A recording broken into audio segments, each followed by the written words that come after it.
bien. Bien-aimé, ceux qui cherchent l'Éternel comme l'Éternel l'a dit, je me laisserai trouver par ceux qui me cherchent. A dit, vous me chercherez, vous me trouverez si vous me cherchez de tout votre cœur. Oya koluka nzambe akomona nzambe. Amen. Toye ana popa oyo pona komona nzambe koluka nzambe. C'est ce que nous allons aussi chanter la chanson que nous avons chantée l'autre fois ici. Bae baluka kanzambe bamona kabikama bae baluka kanzambe bamona kabikama bae baluka kanzambe bamona kabikama bae baluka kanzambe bamona kabikama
Jonas chapitre 1er, c'est un texte bien connu. Je pense que quand vous venez à l'église, vous amenez aussi votre Bible. La Bible, les cahiers, les stylos, c'est très important. Bible, cahiers, stylos, offrande, tout ce qu'on peut amener à l'église. Nous nous mettons debout pour lire la parole de Dieu.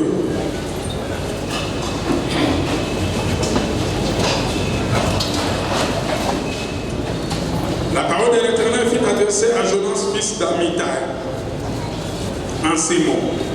Lève-toi, va à Ninive, la grande ville, et crie contre elle, car sa méchanceté est montée jusqu'à moi. Et Jonas se leva pour s'enfuir à Tarsis, loin de la face de l'Éternel. Il descendit à Jaco, et il trouva un navire qui allait à Tarsis. Il paya les prix du transport et s'embarqua pour aller avec les passagers à Tarsis, loin de la face de l'Éternel. Mais l'Éternel fit souffler sur la mer un vent impétueux et il s'éleva sur la mer une grande tempête. Les navires menaçaient de faire naufrage. Les mariniers eurent peur, ils implorèrent chacun leur Dieu et ils jetèrent dans la mer les objets qui étaient sur les navires afin de les rendre plus légers. Jonas descendit au fond du navire, se coucha et s'endormit profondément. Le pilote s'approcha de lui et lui dit: pourquoi dors-tu? Lève-toi, invoque ton Dieu, peut-être voudra-t-il penser à nous et nous ne périrons pas. Et ils se dirent l'un à l'autre: Venez et tirons au sort pour savoir qui nous attire ces malheurs. Ils tirèrent au sort et le sort tomba sur Jonas. Alors il lui dit, dis-nous, qui nous attire ces malheurs? Quelles sont tes affaires et d'où viens-tu? Quel est ton pays et de quel peuple es-tu? Il leur répondit, je suis hébreu et je crains l'Éternel, les lieux des cieux qui a fait la mer et la terre. Ces hommes eurent une grande frayeur et il lui dit, pourquoi as-tu fait cela? Car ces hommes savaient qu'ils fuyaient loin de la face de l'Éternel parce qu'il les avait déclarés. Il lui dit, que te ferons-nous pour que la mer se calme envers nous? Car la mer était de plus en plus orageuse. Il leur répondit, prenez-moi et jetez-moi dans la mer, et la mer se calmera envers vous. Car je sais que c'est moi qui attire sur vous cette grande tempête. Ces hommes ramaient pour gagner la terre, mais ils ne le purent parce que la mer s'agitait toujours plus contre eux. Alors ils invoquèrent l'Éternel et dirent, ô Éternel, ne nous fais pas périr à cause de la vie de cet homme, et ne nous charge pas du sang innocent, car toi, Éternel, tu sais ce que tu fais. Tu fais ce que tu fais. Puis ils prirent Jonas et le jetèrent dans la mer, et la fureur de la mer s'apaisa. Ces hommes furent saisis d'une grande crainte de l'Éternel, et ils offrirent un sacrifice à l'Éternel et firent des vœux. Parole du Seigneur. Asseyez-vous. Oui, nous sommes dans notre marathon dont le thème est intitulé Combat jusqu'au témoignage. Combat jusqu'au témoignage. Combat jusqu'au témoignage. Mais il y a un adage qui dit, il n'y a pas de fumée sans feu. Il n'y a pas de fumée sans feu. Oh, nous parlons du combat. Il n'y a pas de combat sans cause en notre terre. Il n'y a pas aussi de fumée sans feu. Mais dans certains domaines de la vie de chacun de nous, il nous arrive de voir certaines fumées. Mais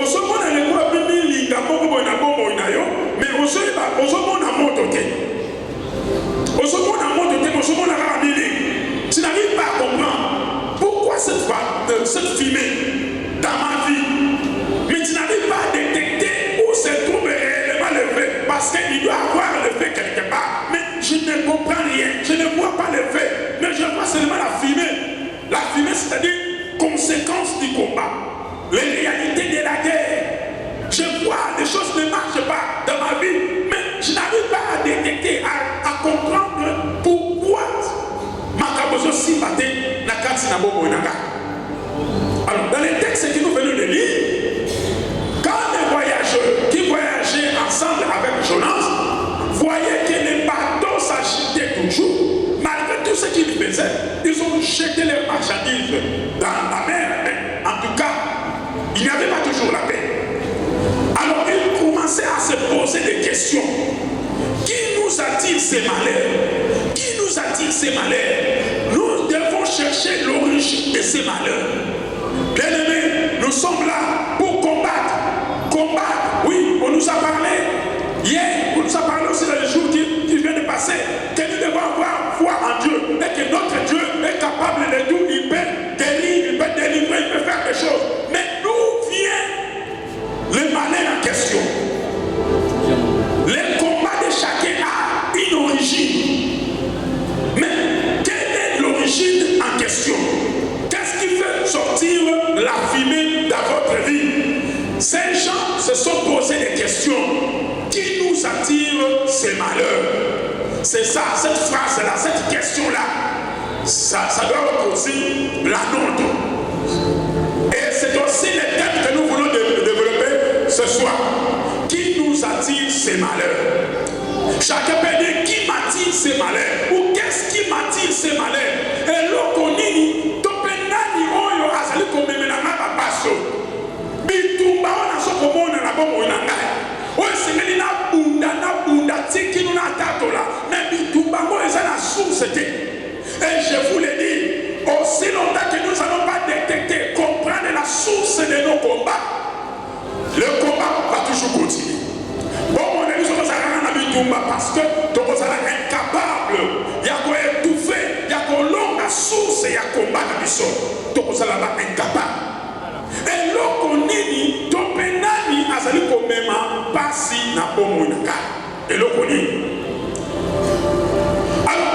Si mingi ya na bomo na biso e uta na ba source belé parmi la source ngo de ma cause ezali pe notre vie passée bomo ina biso de mettre le kisa ki yango bikoleleki to le kisa ki bomo na biso de beli ndenge bomo ina biso ezala ki bikoleleki kuna e bomo ça la cause e bomo ça à la base ya makambo na so vivre lelo on a so vivre lelo et ça c'est seulement conséquence il y a passé. Mais ce qui n'a rien été dit, c'est ça la bombe et l'autre on a continué. Parce que les Français disent les mêmes causes produisent les mêmes effets. Et l'autre cause ça là qui passe, et les gars comme ça là, ce que je qui cité, passe on a continué. Dans la posé un témoignage, mais dans son ça qui cité, dans son comprendre son outre, puis comment continuer. Et c'est que nous avons combat et c'est le Kourouta, Wapi, P, Alolengi. Et je dirais, par rapport aux causes ou aux origines de nos problèmes, il y a moins de cas qui proviennent seulement de Dieu. Donc cela veut dire, dont Dieu est la seule cause. Nzambe kaka mutazo sala ke passe wana eya. Papa se uta kabobele e pana nzambe pona nkembo na ye. Papa se amwe zalaka. Mais ezali nombre na mwe za mukie par rapport na papa si oyo ezali provoqué soit na satana, soit na mokili kasi na bomo na biso, soit passe ya monga moko nde mutu naza à la base. Nga moko na provoqué passe na ce monde. Satan n'a armé na ye, pas provoqué passion dans ce monde. Topé mon kili et provoqué la passion dans ce monde, va combattre dans ce monde. Donc, mais on ne vous a qu'un ensemble, passion dans ce monde, pour être qu'un bon ensemble, on a la passion et salaka, mais c'est la capuque. Au moment dans Jean chapitre 9, verset 1 à 3. Jean chapitre 9, verset 1 à 3. Là, Jésus est en train de dire la souffrance de cet aveugle né. Cet aveugle-là, parce que les apôtres lui ont posé la question, est-ce que c'est à cause du péché de ses parents ou de lui-même qu'il est né aveugle? Jésus a dit, c'est ni pour le péché de ses parents, ni pour ses propres péchés, mais il est né aveugle pour que la gloire de Dieu se manifeste. Il y a des capables. Mais la majorité, je dirais même plus de 80% il y a des combats, il y a des souffrances, il y a des cause dans les cause sous Satan, dans sous Satan, dans sous Mokili. Na rekola pe Mokili, na rekola Satan, mais dans sous Ngaimoko. Par exemple, na masu ezo ningana, mais bateau et bazala qui on a bango moko de mutu ba yamaka Jonas. Jonas a soumis ticket. Bango basui bongo pe ya Jonas. Bango ba compte si Jonas na kata masuwa. Ba pe signé ce qui kiti. Ba pe signé sika ya kovanda. Sala a. Mais oyo bango ba compte ça qui a amené bango ba problème. Comme aussi dans notre vie, et ça la makamusu oyo yo moko moto compte ça qui yango librement. Et bon et comme on ningi sa masuwa ya bongo na yo. Et comme on ningi sa masuwa ya bongo na yo. Maintenant Jonas. Les péchés de Jonas l'a poursuivi. Le péché de Jonas, c'était la désobéissance. L'Éternel l'envoyait prêcher la parole à Ninive. Mais Jonas a refusé d'y aller. Il a préféré fuir loin de la face de Dieu à Tarsis. Alors Dieu s'est irrité contre Jonas.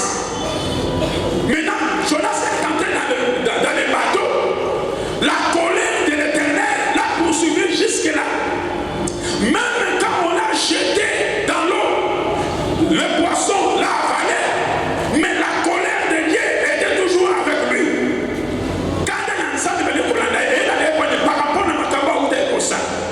Son passé le poursuivait. Quand vous allez lire dans le livre des Nombres, chapitre 32, verset 23. Nombres, chapitre 32, verset 23. La Bible dit, votre péché vous atteindra. Votre péché vous atteindra. Nzamba lobaka boko. Aibisaba. Lisumu na yo ekolanda yo. Baino eza lo salaka lisumu na Congo Central. Lo salaka Kinshasa. Lisumu lo salaka kuna ekolanda yo ti awo. Okomona bitumba na bomo ina yo akosa makambo salaka kuna. Osalaka mona Brazzaville. Osalaka mona bitusu na Kisangani. Osalaka mo soki wapi mais ekolanda yo. Lelo zomona ba combat na bomo ina yo mais l'Éternel avait déjà dit ton péché t'atteindra. Ato bomba biwa lisumu na yo ekolanda yo tikino kino simba yo eleka kosala na bomo na yo. Bomo ina yo ekokoma lokola masuwa moko boye oyo eza koninga na ntango nyonso. Eza koninga na ntango nyonso. Pareillement pour notre bien-aimé Jacob. Jacob, un jour, il avait menti à son père Isaac parce que Isaac était devenu aveugle et puis il lui a menti que non, c'est moi Esaü. Et puis tant que si il est boyé, bah moi le poil, sur les poils, la table. Esaü a son monde mais se confie déjà à si il moyen de. Il y a un solo, ayoki solo ya bilamba Esaü. So ande ya la take na basa Esaü, papa yoki solo, alors que maintenant solo ka foi ya Jacob. Mais surtout na solo yo Esaü, mais abandonné quand même. Et puis Jacob a kini, comme la Bible dit, ton péché t'atteindra. Le quoi la cosa qui papa na yeke ngai Esaü. Dieu peut t'atteindre qui pas na noko le là-bas. Mukolo comme makabetali ale kana koba. Libale loko malamu eza ni pamboli mais comme ba pesa ye sikoyo onire ba jouer un peu na vision na ye pour amona malamu te parce que yo pe osakana ki na vision ya mutu moko quelque part na koto yo pe noko na ye pe la bon a embrouiller ye pour comprendre que o eza ne eza ka chelete a tomo ki na tomo mais oyo nini noko salinga donc après c'est réponse pour pesa mais seulement mais ça a une conséquence ya mabe oyo ou pour ça. Ton péché t'atteindra. Maïli n'est pas battu comme on le dit. Il n'y a pas de fumée sans feu. Même si vous ne voyez pas ce feu-là, mais les feux existent. Souffrance aux animaux mikolo. Ba combat ya ndenge na ndenge zo monde zo simbate. Na santé zo simbate. Na classe zo simbate. Na côté ya kufute na ndako zo simbate. Na côté ya commerce zo simbate. Musala zo simbate. Côté libane zo simbate. Et il n'y a rien pour rien, il y a des causes. Il faut alors que l'année détecter la cause. Parce que dans un marathon, tu dois témoigner. Alors pour te témoigner, il faut que les gens si ça combat, on a la racine, on a aussi ça côté route. Amen. Il faut aussi la partie de la racine, et c'est très important, très important. Et vous allez voir, quand Jacob, avant de combattre l'ange de Dieu, qu'est-ce qui est arrivé à Jacob? Jacob était combattu de trois côtés à la fois. Suivez très bien. Jacob était combattu de trois côtés à la fois. Quand il fouillait, derrière lui, son oncle Laban le poursuivait. Quand vous allez lire dans Genèse chapitre 31, verset 22 à 55. Genèse chapitre 31, verset 22 à 55, vous allez voir que Jacob est sorti de la maison de Laban, mais Laban était toujours à sa poursuite. Jacob a salé ma belle, bitumba, à cause de ma capomo, et devant lui, Esaü, son grand frère, animé d'une grande colère à cause de la bénédiction qu'il a perdue. Esaü venait avec 400 personnes armées pour Jacob n'a pas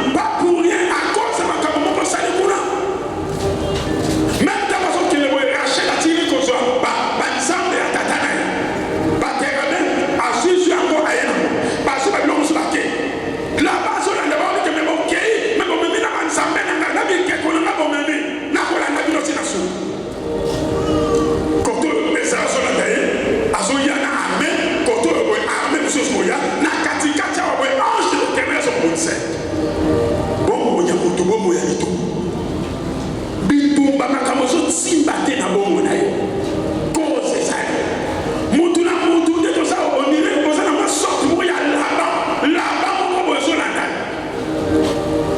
eloko nini ezokolanda yo pourquoi passion ezozala na bongo na yo ndeko na biso kutu Martou Samuel ayembi ete na mituni nzambe mpo na nini boye na bongo na ngai.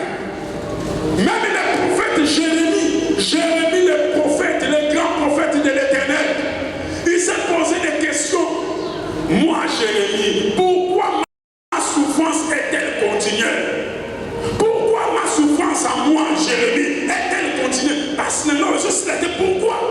Il faut se poser des questions. Parce que même les grands prophètes de la Bible se sont posés des questions. Ce qui va s'accoler à la Bible,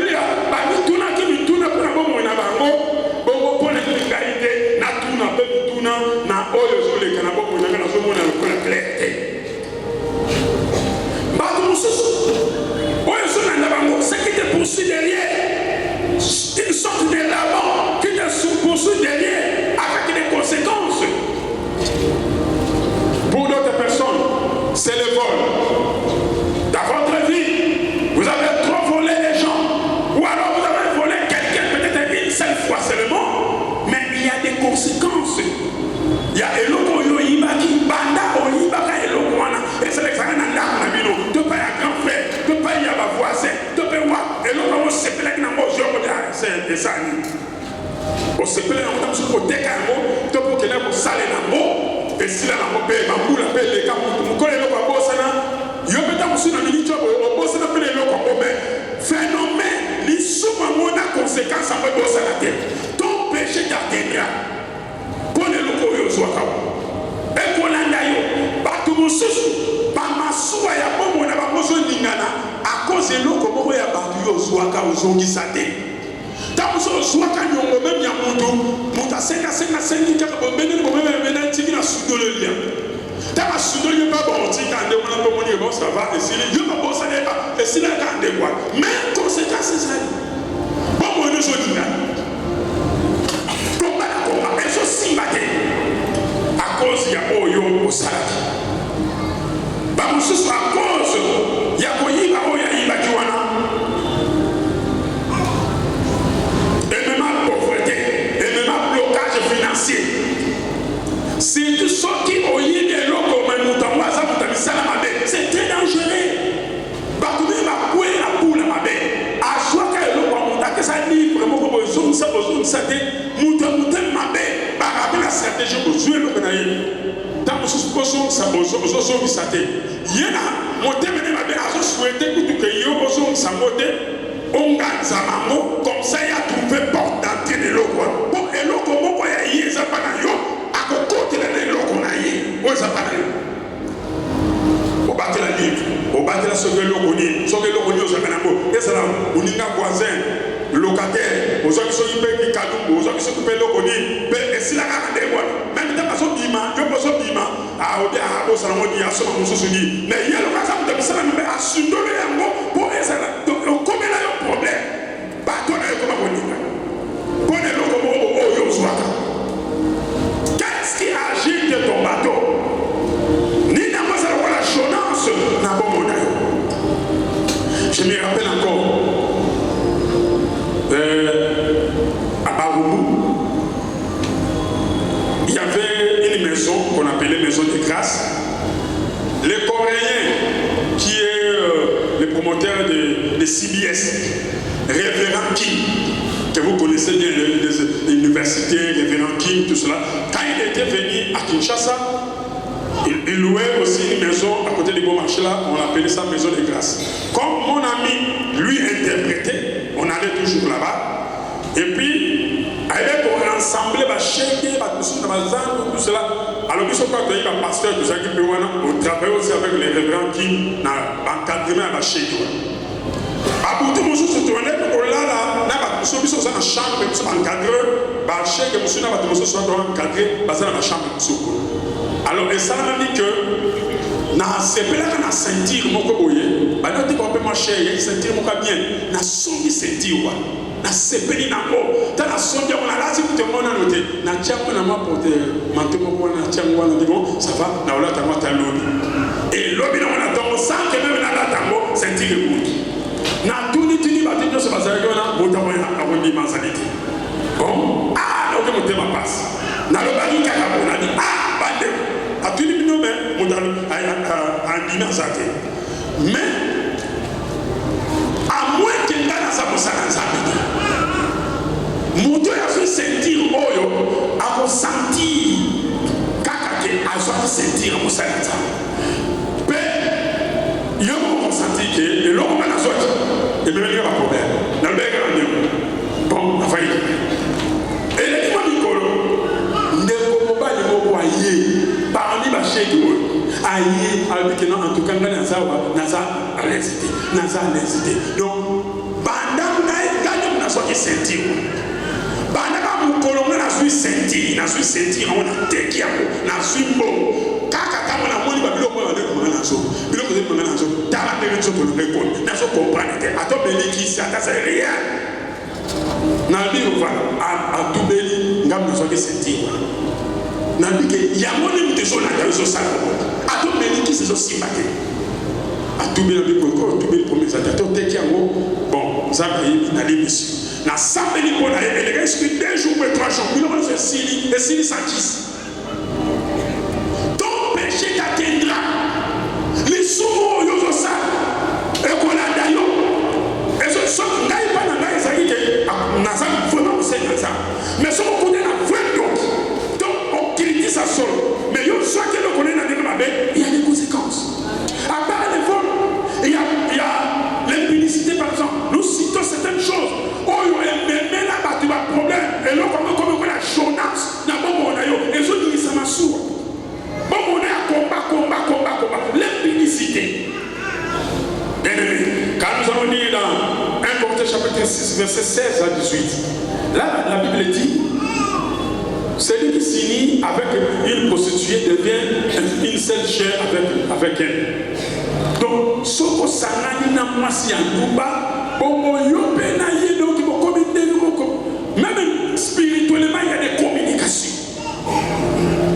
Ce qui vous donne, ça n'est pas ce que ça a été, toi, ça n'a pas de démon, ça se communique aussi.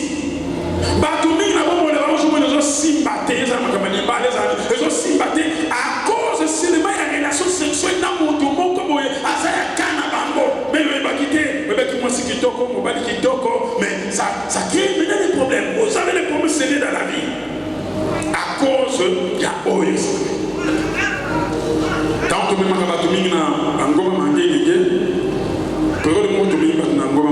quand on était là,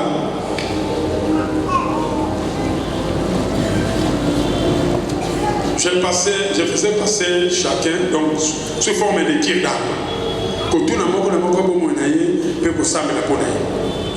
Alors, moi, Simon Kazabia, c'est presque parmi les plus jeunes des filles. Ouais, les gars qui m'ont dit, mais en tout cas, n'est-ce pas là qui n'a pas douté que ça commence à 20 ans. Pas les gars qui m'ont dit. Bon, moi, c'est quoi, quand nous avons la solo, tout cela, Azako, les là, et l'autre, c'est une âge, mari de nuit, presque d'union, menacé dans ma forme, mari de nuit, donc agressif, n'a pas l'honneur, pas monde qui m'a été. Abi pasteur, n'a pas la n'a pas le compte à la bonne monnaie, mais comment on a que moi, non, on a manqué à l'équipe à maman à expérience. Non. Donc, quand on a eu, moi, attention, aux amis, c'est 5, non, plus de 5. Ah, plus de 5, c'est que 10. Non, plus de 10. Ah. Bon, plus de 10, c'est que ça va 20, plus de 20.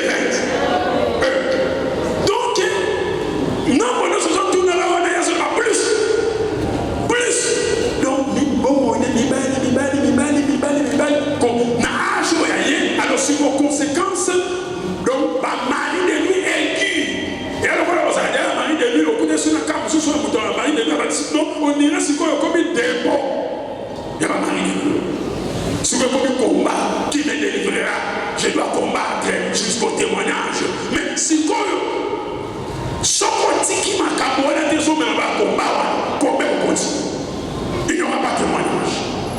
C'est ça, sens et un message de cette parole. Je ne sais pas. Maintenant, peut-être vous vivez encore dans l'impudicité. Vous vivez dans les débauches, dans n'importe quoi. Si vous allez rendez-vous ma belle, vous allez vivre quoi, il y a une très sale, mais aujourd'hui vous témoigner. Nous, tu cherches des choses et son contraire. Il n'y aura pas de témoignage dans ce sens-là. Il n'y aura pas de témoignage. Parce que il faut qu'on renonce à la vie qu'on change de vie, qu'on localise la profondeur. C'est alors il y aura témoignage. Mais ce qu'on comprend, ni les hommes maintenant, parce qu'on peut tout béniter, on se repentir, on suit des choses, on changer les aliments, on s'amener la soloté. Il n'y aura pas de témoignage. Parce que nous ne voulons pas vous amener par exemple dans l'immaturité. Alléluia, alléluia. C'est comme si par un bateau magique, non. Il y a des principes, il y a des schémas. Nous, bien-aimés, Tala, Malamu, Oezali, Bongo, Inayo. Par contre, c'est à cause de cette vie impudicité, vie à Bongo, la Bongo, à l'unité, aux Anamouas, à l'autre, Nayo, mais aux Anamouas, et il n'y a pas de problème. Et ça n'a pas la base si vous souhaitez comme un masque de VS. Masque de VS, ou un zalaka, des mots à Salakago. Mais ni à Salakago, pénalisé la paix à Moutou. Mais un peu souvent, c'est la paix, il y a rapport sexuel. À part la sorcière, je t'ai comme mauvais sort. Pas quoi qu'il y ait comme un masque de VS sans que Ezala, Nanzela, Anibal, Nanzela, Abassi. Mais mingi pe nanzela ba rapport sexuel oyo via nyamu kaka ndenge wana okomona ete bomoi ezoki ne suki bosote azomona oli sosote donc pona ye kaka yo ndeko zalaki na ye esito soka sa mutu mabe okabwani na ye na koswana wana ye lokaza mutu makambe a bloqué na ndenge mutu sa mona ote saka loko boyi masa ni oyo ozomona na bomona. Il s'est passé encore quelques semaines. Mon grand frère, donc, on a la vie. Avec l'accent, avec le pasteur, il mange à vos propriétés, mais avec l'accent, pour les appelités. À la Sicanie. Alors, Atindi, nous avons regardé ça dans WhatsApp. Atindi. Ils ont un téléphone en l'air. Donc, à tirer dans WhatsApp, seulement, les camarades le bas, il n'y a pas besoin de WhatsApp, peut-être que vous avez besoin de payer ni moi, moi, Simon, je l'ai montré aussi à ma femme qui a vu ça, elle est là. Moi, moi, Simon, à qui qu'on donc, à côté de moi, Mutambo Moana, Nelson Kabilo, Bukalelo, Namalelo, donc, Kutana qui se pédérait de Kasababo, Monaye, Papa, Bakeibe, Basani Makamunaba. Dans moi, c'est à Zoni, à Zomona, à Zoté, Madame, à Zomona, complication, douleur, Bamine hôpital. Bamine hôpital, mais à Zoka Passi, à Zoté, Maman, à Bassi. Ah, mais devenez. Alors, Bakiba Minganga, douleur, Badinganga, Badikosa, Badouchi, Barossa, Badouana, Badouka, mais il n'y a pas de la carte, c'est comme ça, la dernière messe. T'as vu, Bamoni, le coin, l'homme, Bamoni, le colo, il y a Yamamobo, Nanzoto, les Yamas. Ouais, ça va bien, la docteur, parce que c'est un mot, na salle d'op. Alors, Bamoni, le colo, sur le matin, on a une demande à juste sur le téléphone, quand on filme, ni d'un mois, je me dis alors, on a pince, on a ça,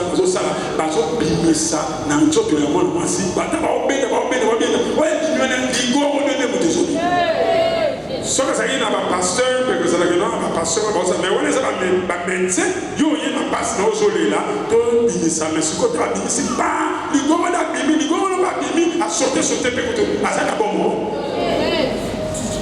Batuni va se dire, bandaka kauta kikuna, mais pas un moutambo, na évité, attention après ça qui est bon, aux armes de poche, aux armes de sac, kuna, badola, na kele, na somme, à ça y est dans moi. Bien aimé, ba difficulté de ça, ba combat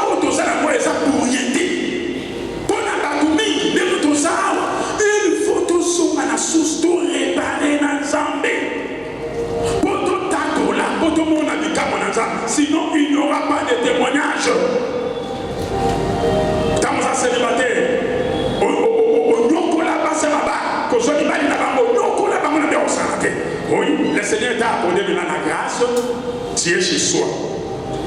Tu es chez toi-même, tu es marié légalement. Mais tant que tu es mais au moment où tu es pas le laisser la timidité, on n'est pas bâtard, on n'est pas problème, on n'est pas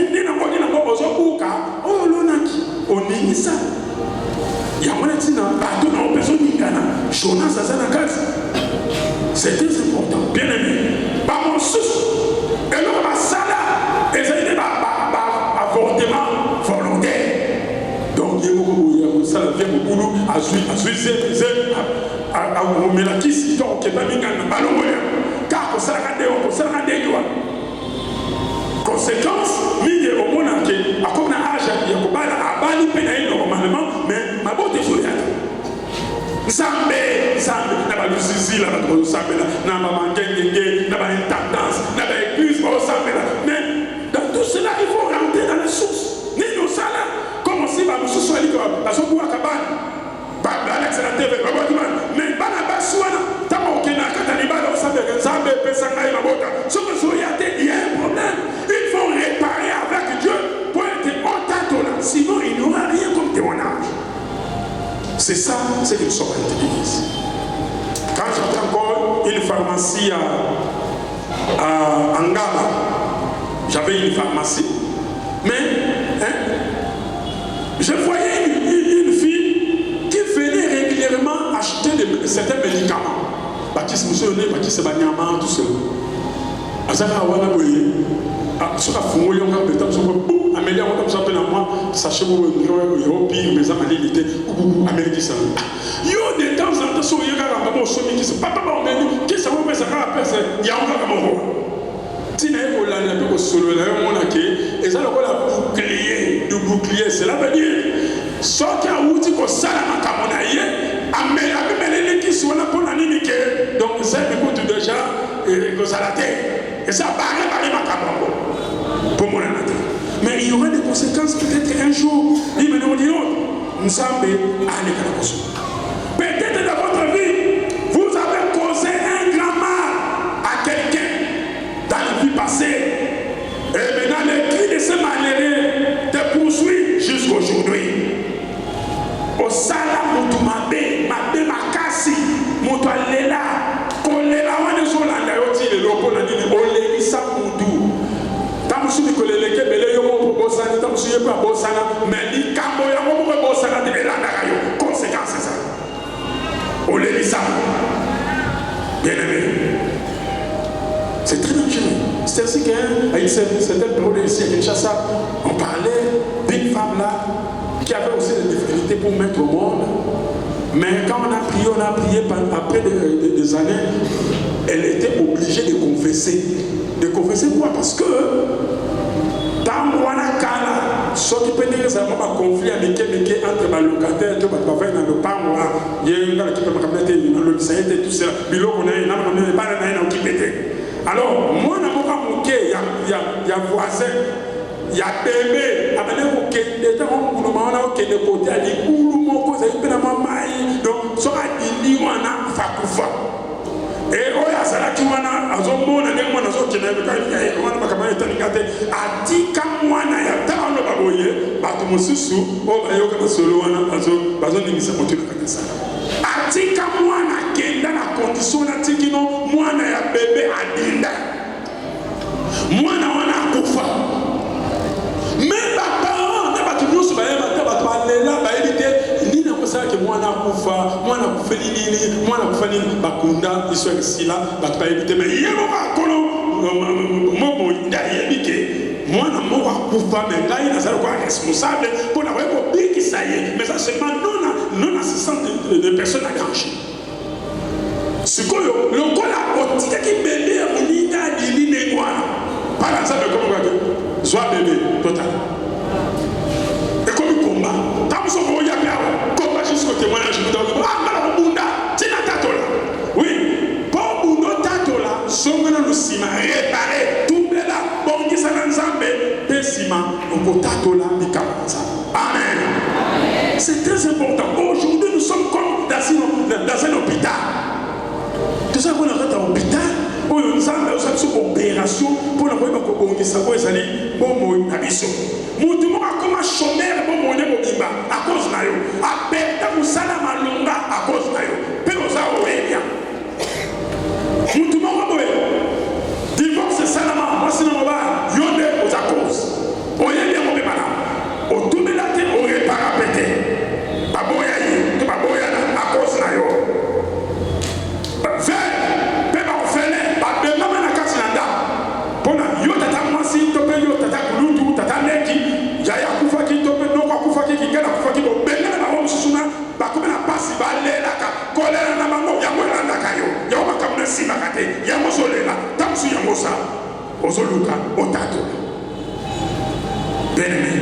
Nous devons voir tout cela et réparer, confesser, réparer avec Dieu. C'est très important, bien-aimé.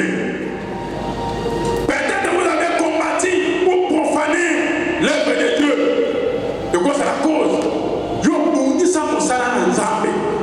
Omona musala na nzambe, musala na nzambe bamba. Tope église, topa sei na nzambe otola bango finga bango.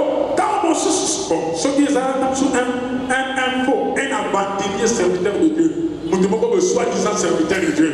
Et ça m'a dit mais ceux qui osent vis-à-vis de la véritable loi de l'éternel, où seront des problèmes, même si les lotés, même le lobby, et qu'on l'a d'ailleurs, il y aura des conséquences.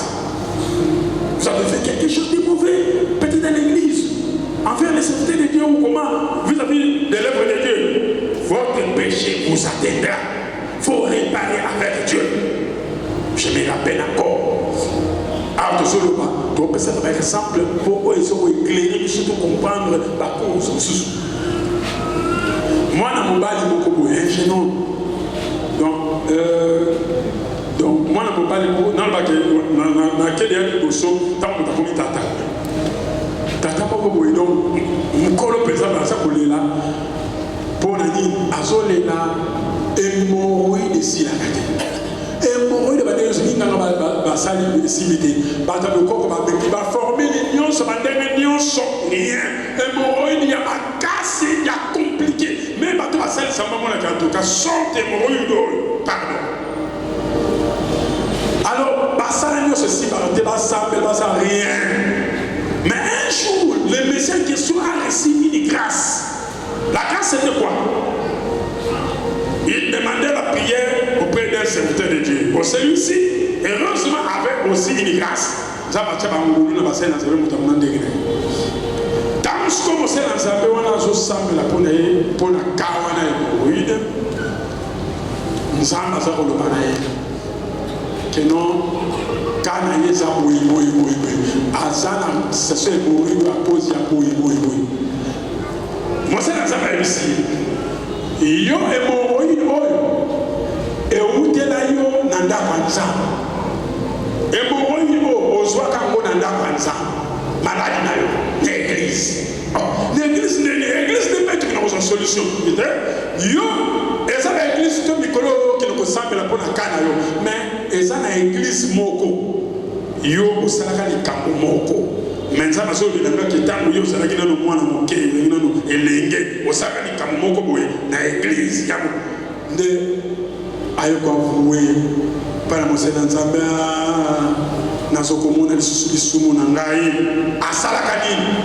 Dans un moment, mon cœur habite ce qui va 10, 11, 12 ans, mais déjà ma conscience, c'est moi maillé les gens. Ben du Goya, maillé les déchets, c'est comment qui, aïe déjà que vous avez là, vous avez à Kotaka un certain samedi dans temple moko église pour un quartier hier moi dans mon bal à Kotaka une église à quartier à Salaka grand besoin dans quartier église à Sali grand besoin d'église et on laisse sur un bon à juste que peut sachez ce que le monde a suivi la salité na yona badi ko pakola na baba église ko pakola partout ko pakola ko partout donc moi était si mal abimaki comme ça dit samedi dimanche c'est quoi on tombe tamba baya ni moi vous côté solo salité mais bon il est venu na sali makaba bona Baba dit ce que nous connaissons, que soukola d'Aquanza, que soukola baba, que soukola bassin sera mais malheureusement il y a presque il y a quelques et si il y a pour la bobo qui s'appelle Kabouana, Maya a des à la soude de Mokolo. Car Mokolo Mokolo Mokolo Mokolo Mokolo tu y a un ensemble de Sambelate, d'un ensemble de Mona Salon. Alors, vous savez, ça va le dire voilà. Yo ata la Sambeli pona yo ata toye belé, to Sambeli ata bato pasa bato bako la me andebeli. Toye tu vande yo to Sambeli to pocho ba tête, il n'y aura pas sorti. Toi, tu dois rentrer dans cette église-là, même si c'est passé beaucoup d'années. Son makuna, c'est la kabatu église ou ata musuba kufa musuba kena mais bato ba kosa église c'est la boni mais c'est kuna.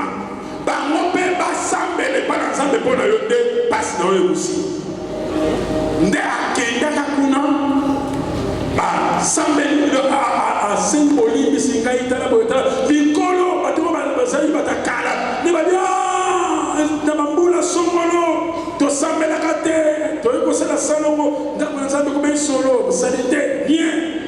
Alors ne pas comprendre bongo ba limisier église de Sambeli ponaye ta église de Sambeli ponaye abimi quand mikolo elanda ki wana emoro wana ebiki amela ikisite memoro ya mongo sili combesili à cause de la confession, combesili à cause de la repentance, combesili à cause de la réparation. Babylon comme si tout le monde avait salaboye nzambe salaboye. Oh, il y a un problème quelque part. Faut résoudre. Sinon, le combat sera toujours là. Il y aura toujours le combat. Il y aura toujours le combat. Quel est le Seigneur nous aide dans tout cela? Quel est le Seigneur nous aide? Tant que nous sommes au Kenya, dans contact, dans la société, dans la dabanga, dans la occultisme, vous êtes en contact, dans la bloc de moi. Au salon de la coutine, vous sommes au Bible boya. Même avec ça, la coutine, encore carabine, même, au lieu que Bible boya, comme Cambo. Au salon de la bloc de moi, il y aura toujours des conséquences. Il y aura des conséquences, bien aimés. Il y aura des conséquences. Vraiment, nous avons campagne d'église Boko, et ça va l'église de réveil, nous avons campagne, nous sommes passés de Yamakabaka. Bon, nous avons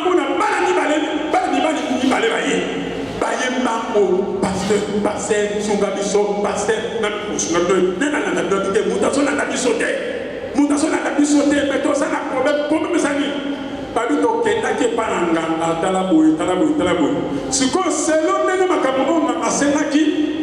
lelo eza mukola suka to kokisa makambo to kokisa makambo ngalobaki mais biso sikoyo to za incapable ya kolongisa makambo ngasengaki to ebike soit tomber la liboma soit tozokufa soit alors ba eko kuya maboka pasteur donc na salo ko na ko ba soso na bomba bomba na mapabona na tei na bomba na tema. Si mato Sambeli to sam neko même au pagan mutam de bakisi même à prier après ça même 3 heures on le raté prier sur ça mais ça va ça qui va ngolu ne c'est qui va faire wana et soit qui va monter par comment il va frère l'église par comment on s'appelle dans la église bien aimé et là qu'on dit les autres tout ça parce que nous voulons prier les gens besoin de ça m'a souhait bon il y a beaucoup de choses à dire. Je ne saurais pas tout terminer, mais il y a beaucoup de choses qui font que surtout ça n'a pas de problème. Jonas a contacté ma sou. Et pourquoi ça l'appelle pour tout le monde à continuer à mon ayo? Bando soit ami ou un camarade ou un bando, au commun un camarade de la macamno se débat. Mais eux, il va rater, ma camarade, il va rater hier. Mais on leur comprend que ça hier, je comprends que pour ça la ganaille. Combat, ils ont continué. Ma famille, mon quartier, donc le payo qui est au côté dans le bas, au là au foot et la kuna, et comme ma soeur à Noé, il y a Jonas. Parce que les gens pas passager, on va contacter dans ma soeur, pas innocent, pas qui ne va côté, qui va continuer dans mot, va passer de l'autre côté, mais seulement ça et le mot là pour tout m'aber. Bien aimé, sauf qu'on a même la katanda, on a la moutou, on va ça, on a mis ça là, nda ko ba ko ni ma soeur zonina. Akosa mutua nani zotambola na ye, 1 Samuel 17, 1 à 3.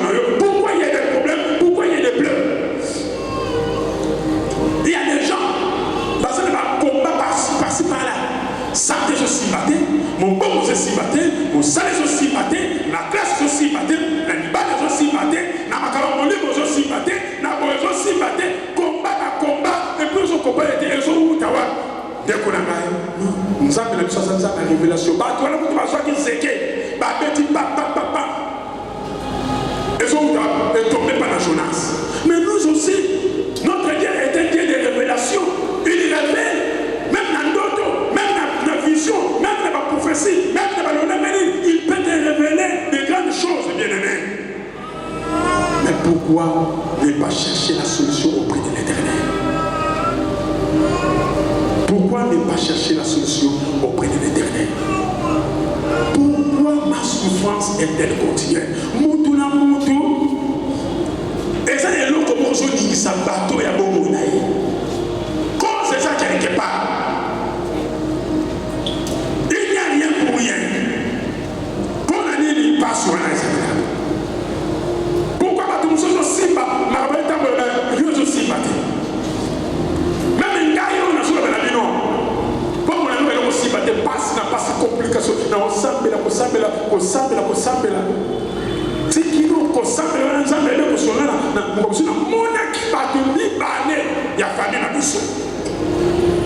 Batuli balé à famille à Bissot, Bazo Zouangaï, Bako Tsana Seke. Bako Tsana Seke. Na, Bimana Kata, bien Seke, on a dans Sena, ça veut pas payer.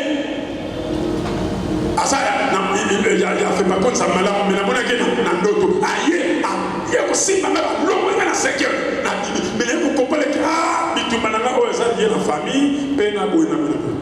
Le sang, prière et les gars, ma casse, qu'on va gêner, prière, retraite. Nous colombo, qu'on a moni, que la sika ya passé.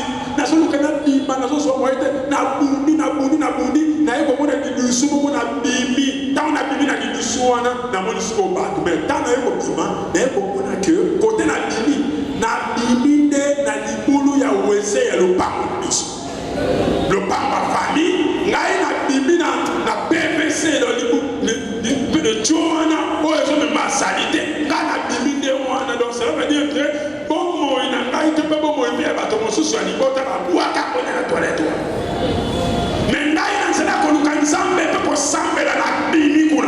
Pendant l'autre, la Bible, il nous souvent la salité. Mais bon, on a pas changé dans la mort comme Cameroun, et je vais aller mon sous-sous, la comme la forme de mon sous-sous. Bien aimé. Luka koyeba nini, qu'est-ce qui mature ces malheurs de tes muscles?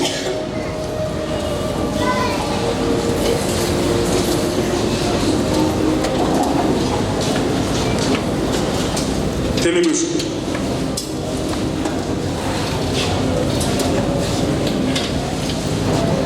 Les autres ont demandé pour tambouriner le collaborateur de Saboka. Tout ça, Oyo, ça a en rapport avec les messages. Tout le monde a été barreau, Luka Kanzam. Donc, voilà, Luka Kanzam est solo, à Bobo, Nanzam, à Bobo, Nanikam. Luka Kanzam, à Bobo, Nakadikam.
fait pas du mal. Or, chaque mal, la Bible dit ton péché t'atteindra. Qui ne pêche pas? Qui ne pêche pas? La Bible dit ton péché t'atteindra. Quand vous souvenez, comment on avait fait, il y a Makabo Salaka. Mais fait, comment on a été. Pendant nos balités, donc non, on va dire Salaka. Donc, comme on a balaté, donc on dit que moi, on a une conséquence dans vos athées. On va arrêter. D'accord. Par une confession sincère, qu'on yoka l'ensemble, afin que on caca et mon rachouana, elle continue d'être même petit qui nous n'a pas banné dans le commence à confesser sincèrement. J'ai dit qu'aujourd'hui, nous n'allons pas marcher comme d'habitude. Soko suitako lokola ma aventure. Makamouana ya bomole ko continuer, c'est l'occasion de résoudre ces problèmes-là dans sa racine. Sinon, il va comme trop tard un jour.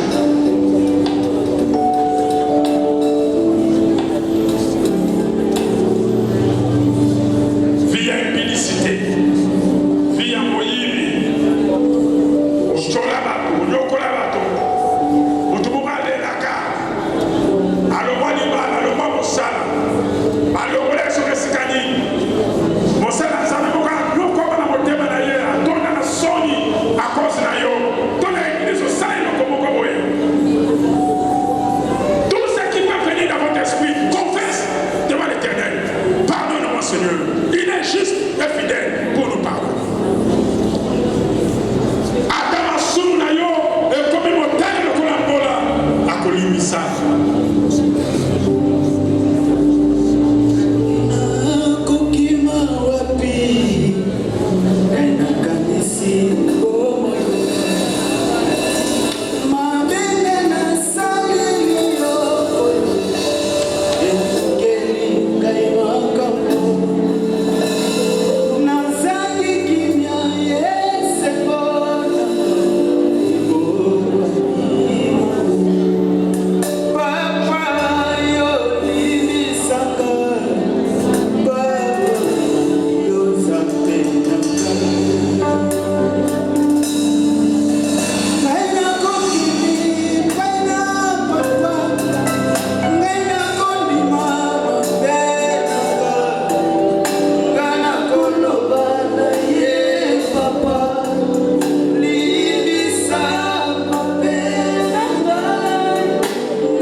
Innocente, mais aux autres tambola et le mot d'achonance, par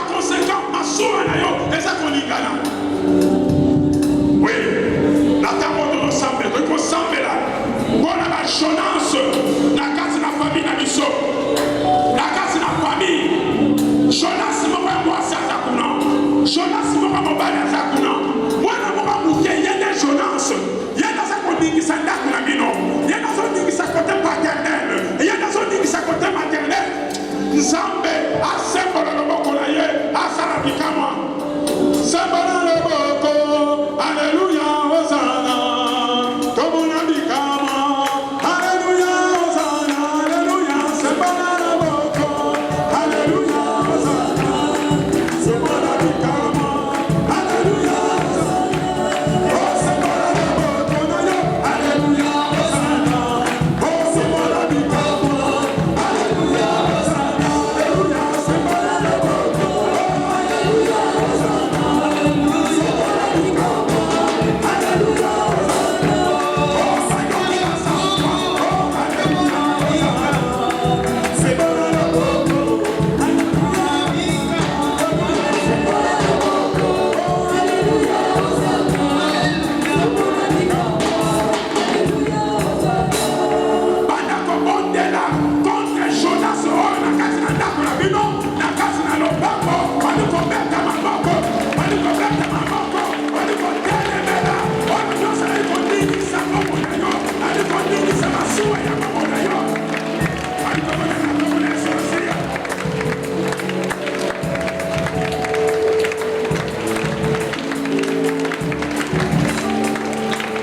Na kombo na Yesu Masiya. Na kombo na Yesu Masiya. Eza ezali blokate. Eza ezali blokate. Oyo nyonso ezali Jonas na kati na lopango. Eza ezali bailleur na kati na lopango. Oyo ezali lobo ya Jonas. Bali kondingisa. Oyo ezali lobo. Nyonso ezali na kombo na Yesu Masiya. Na kombo na Yesu Masiya. Na kombo na Yesu Masiya. Au nom de Jésus-Christ. Au nom de Jésus-Christ.